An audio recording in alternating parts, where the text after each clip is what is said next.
How to view your cart on AliExpress website.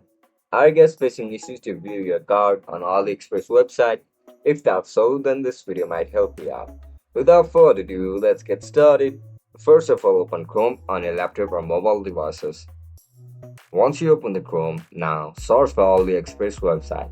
As soon as you enter the website, log in into your account with your registered email and password. After you get logged in, look at the top right corner of your screen where you can see a profile icon. Look at the right side of it, you can see this cart icon. Tap on it. After you click on this cart icon, your products will be shown. And this is your cart section. That's it guys, that's how you're gonna view your cart on AliExpress website. If you guys found this video helpful, don't forget to like, share and subscribe to our channel. I'll catch you up in the next one. If you guys have any issues regarding AliExpress, make sure to comment down below so that I can help you out. Bye bye.